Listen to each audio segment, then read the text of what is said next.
Assalamualaikum warahmatullahi taala wabarakatuh. Kami dari kelas 12 IPA SMA Al-Falah Sumber Gayam Kadur Pamekasan. Kelompok 1 tugas sejarah Indonesia dengan materi Sistem Kebijakan Ekonomi Indonesia pada masa demokrasi liberal. Pada pembahasan pertama, yaitu apa itu sistem kebijakan ekonomi liberal? Sistem ekonomi liberal adalah sistem ekonomi yang memberikan kebebasan pada masyarakat dalam melakukan kegiatan ekonomi.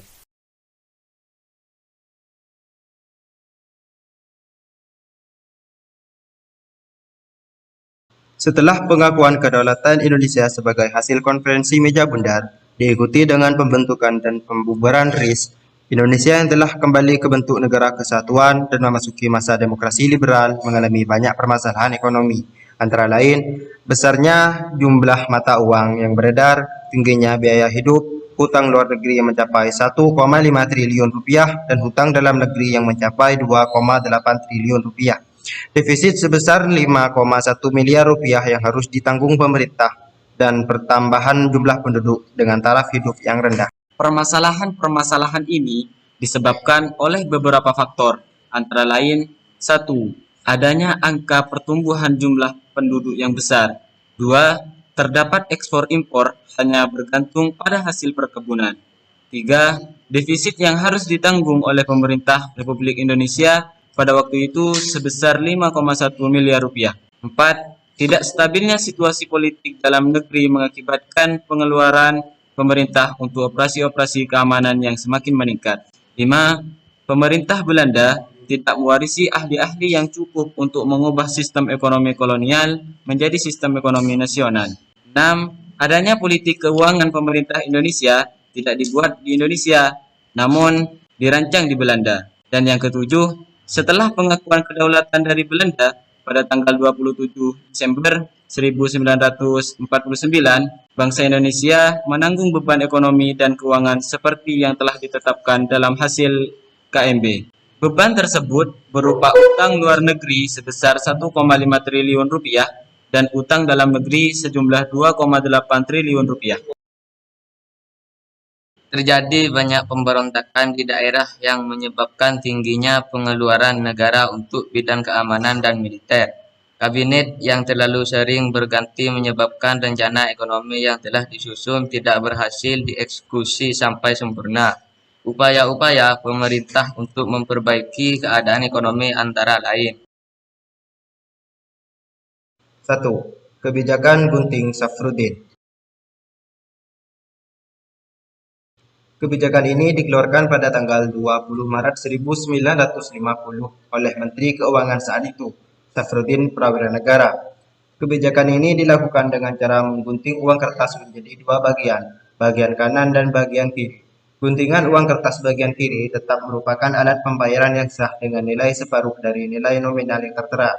Sedangkan guntingan uang kertas bagian kanan ditukarkan dengan surat obligasi pemerintah yang dapat dicairkan beberapa tahun kemudian. Kebijakan ini dilakukan pemerintah guna mengurangi jumlah uang beredar di masyarakat dan menambah kas negara. 2. Gerakan Benteng. Sistem ekonomi Gerakan Benteng bertujuan untuk mengubah struktur ekonomi kolonial menjadi struktur ekonomi nasional. Program ini dicetuskan oleh Dr. Sumitro Joyo Hadikusumo, seorang ahli ekonomi di Indonesia, yang dituangkan dalam program kerja Kabinet Nasir. Pada dasarnya, sistem ekonomi ini bertujuan untuk melindungi para pengusaha dalam negeri dengan cara memberikan bantuan berupa kredit dan bimbingan konkret. Sekitar 700 pengusaha dalam negeri telah mendapat bantuan kredit dari pemerintah. Namun, program ini tidak berjalan dengan baik karena kebiasaan konsumtif yang dimiliki oleh pengusaha dalam negeri. Banyak yang menggunakan dana kredit tersebut untuk memenuhi kepentingan pribadinya.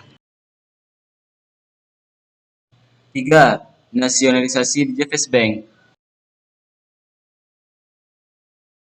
Pada tanggal 19 Juni 1951, Kabinet Sukiman membentuk Panitia Nasionalisasi DJVS Bank yang berdasarkan pada keputusan pemerintah Republik Indonesia nomor 122 dan 123. Pemerintah memberhentikan Dr. Houwing sebagai Presiden DJVS Bank dan mengangkat Mr. Safruddin Prawira Negara sebagai Presiden The JVS Bank yang baru.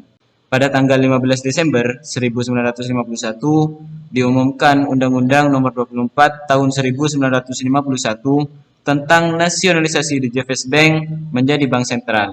Kemudian pada tanggal 1 Juli 1953 The JVS Bank berganti menjadi Bank Indonesia. 4. Sistem ekonomi Alibaba. Sistem ekonomi Alibaba diperkuasai oleh Mr. Dr. Hadi Suryo, Menteri Ekonomi pada masa Kabinet Ali.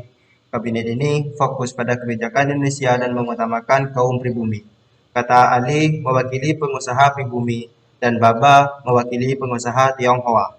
Program ini berisi pemberian kredit dan lisensi pemerintah untuk pengusaha swasta nasional pribumi agar dapat bersaing dengan pengusaha non-pribumi. Namun, program ini gagal karena pengusaha pribumi masih miskin dibandingkan pengusaha non-pribumi. 5. Rencana Pembangunan 5 Tahun atau RPLT. Pada masa Kabinet Ali Satruamijoyo II, terjadi ketegangan antara pusat dan daerah. Masalah tersebut untuk sementara waktu dapat teratasi dengan Musyawarah Nasional Pembangunan atau MUNAP. Tujuan diadakan MUNAP adalah untuk mengubah rencana pembangunan agar dapat dihasilkan rencana pembangunan yang menyeluruh untuk jangka panjang. Rencana tersebut tidak dapat dilaksanakan dengan baik karena adanya kesulitan dalam menentukan prioritas, terjadi ketegangan politik, dan timbul pemberontakan PRRI atau Permesta. 6. Musyawarah Nasional Pembangunan yang biasa disebut dengan MUNAP. Ketidakstabilan politik dan ekonomi menyebabkan merosotnya ekonomi, inflasi, dan lambatnya pelaksanaan pembangunan.